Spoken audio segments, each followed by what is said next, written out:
What happens when a superstar's belief collides with a champion's reality? This wasn't just a fight, it was a question written in sweat and willpower. Jake Paul versus Anthony Joshua. Here on FactVault, we're diving deep into the story behind the spectacle. In that ring, it's a dangerous place to be and anything can happen. And you hope your opponent leaves the ring safely, but if they don't, you still have to go to bed at night knowing that you just done your job. It wasn't personal. It is a big task, but if this fight were 14 months ago or whatever, however many months ago you had the belt, then when I win, it would have been me becoming the heavyweight champion of the world. So you would have beat me for the belt. And you claim you're better than Tyson, all these people, so we'll see.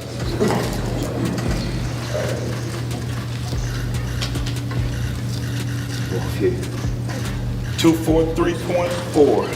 243.4. 243.4 for Mr. Anthony Joshua. 243.4. I'm gonna need all media to scoot back this way, guys. All media, scoot back. Security, help me out.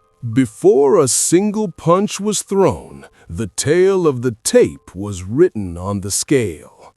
Anthony Joshua stepped up, a solid mountain at 243 pounds. This body wasn't just for show, it was proof of heavyweight discipline, built for 12 rounds of punishment. His weight was his strategy, power, control, and durability. 216.6. Absolutely, Giles! You listen to me, brother! When the ring bells, I'm coming in there and I'm coming on his ass! You know who I are! I are him! Let's go! Then the problem child arrived. Jake Paul at 216 pounds, noticeably lighter but chiseled for speed and agility. His weight was a different kind of plan, a gamble on rhythm, timing, and endurance. On one side, a mountain of power. On the other, the speed of a storm. These two bodies, standing on the same scale, represented two different philosophies, both claiming victory in the same ring. You just think this guy's deluded? Nah. Look, an amateur coming into the game with no experience, he's taken on some good names. They may be old, they may be from different combats in terms of MMA and so on, but he's got in the ring at a decent level, fought Tommy Fury and so on, so he believes in himself. I take it seriously, I respect it. Yeah, but their levels, come on AJ. The fact that you've been Olympic champion, two-time world champion, are you going to have to carry him to make it a spectacle? Or is he going to get the full AJ? The full. I've never gone in there and knocked someone out within 10 seconds. There's a methodical process to knocking someone out. But if the opportunity presents itself, I'm not planning on carrying Jake for 1 second more than I have to. Immediately after the weigh-in, AJ took the mic and told the world not to confuse kindness with weakness. His experience was talking, not his ego. He made it clear, I'm taking him seriously. But when asked if he would carry Jake, his answer was instant. The full AJ. No mercy, no theatrics, just a professional heavyweight doing his job. He called the knockout a methodical process, and his eyes confirmed he was ready to execute. And AJ, they want you to win by knockout. What do you make of that? People here in the States as well. I love him. That's what we gotta do. That's what we're supposed to do. From the days of watching Mike, whether it's Foreman, Shavers, why do people love boxing? They don't love it from fighters that box 12 rounds and look great technically. They want to see people getting knocked out. It's just the game I'm in. People got to understand it. And I know people know where I'm coming from. They are like, oh my God, he's so crazy. No, they want to see knockouts. I respect it, I love it. And to be brutally honest, not many of them are rooting for you. Some have said to me, he's deluded. What would you say to them? I know you got him picked, that's what it is, of course, people don't believe in me, they don't see what I can do, they're not in the gym with me, so I don't blame them for having that opinion and thinking that this is a crazy fight for me, but I see something completely different that no one else sees, and they're going to get to see it in roughly 24 hours. On the other hand, Jake Paul spoke like a man who had already shaken hands with destiny in his own head. He said, "People don't see what I can do." This wasn't just confidence, it was a weapon. When asked about his nerves, he talked about meditation and breath work. He wasn't scared, he was preparing. He called this the hardest thing he's ever done, and that honesty made his confidence even more dangerous.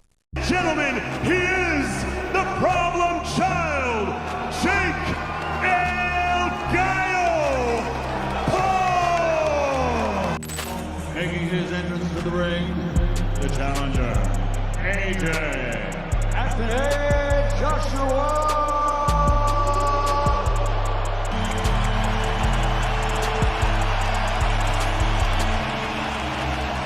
MMA striking coach. Man I've known for over 20 years. And our unofficial scorer, Sean Wheelock, gave the opening round to the returning legend. Here we go, live. A close fight, so you don't want to... For AJ not having it all his own way. I think both guys actually take that. Watching too. There's the left hand. Got it fairly wide, haven't you, Carl? I know Tony Bellew has too. I've seen Anthony Joshua so fast. Left foot comes to it. His age, yeah. He's been pretty busy. Look at it. Anthony Joshua. The Joshua answers with the right hand. Left from the guard. Oh, good out of there. Joshua misses with the right hand. Anthony Joshua, as we all know, never been down, amateur or pro. But there's some It's throws a lazy jab. That's what he wanted. That was absurd. Very loose. To play a part in this. And this jab right there that really knocked Jake back. We see that. Only one big shot, 2 points. The matching with the right hand. So a lot of focus on Joshua's. We'll find a pretty busy pace. Should hold the crowd like that. Traction. The glamorous. Looks in control, but up close as he tries the uppercut. As the first bell rang, the ring transformed into a high-stakes chess match. Jake Paul, light on his feet, was loose and confident, trying to control the rhythm, while AJ, the seasoned emperor, stood calm, measuring distance with his eyes. The early rounds posed a single question: could Jake's speed disrupt AJ's control? 2. Left hook there.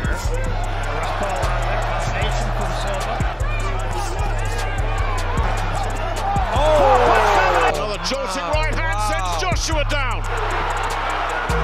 Anthony Joshua floored and hurt here in the 6th round. And then, in the 6th round, reality came knocking. A solid right hand from AJ connected, and Jake Paul was on the canvas. The entire arena held its breath. This was the moment that tests not just the body, but belief itself. Jake got up, but the fight had changed. It was no longer a battle for victory. It was a battle for survival. Very loose. To play a part in this. And this jab right there that really knocked Jake back. We see that. Only one big shot, 2 points. The matching with the right hand. So a lot of focus on Joshua's. We'll find a pretty busy pace. Should hold the crowd like that. Traction. The glamorous. Looks in control. In the later stages of the fight, sweat, breath, and willpower were telling their own story. Both fighters were exhausted, but neither was willing to back down. This wasn't a flashy fight. It was controlled intensity, ambition colliding with the harsh reality of heavyweight boxing, and that collision made every single moment count. What would it mean if you pulled this off? Yeah, when I win tomorrow, I mean, it's going to be an incredible moment, but at the same time, I know that it's coming. So I'll be very happy, and it'll, shock the world. People will, the world will be turned upside down. But at the same time, it'll just be proving myself right, and I will be the, face of boxing, the king of boxing, and just continue from there into more big. In the end, this fight was more than a simple win or loss. It was a stress test for boxing itself. On one side, years of discipline and experience. On the other, belief, vision, and the refusal to back down. Now I'm turning this question over to you, the FactVault community. Did this fight prove that belief can conquer all, or did it just show the heavy price of admission into the world of heavyweight boxing? Drop your take in the comments below. If you appreciate deep dive analysis like this, make sure to like, share, and subscribe to FactVault. Until the next one, stay curious.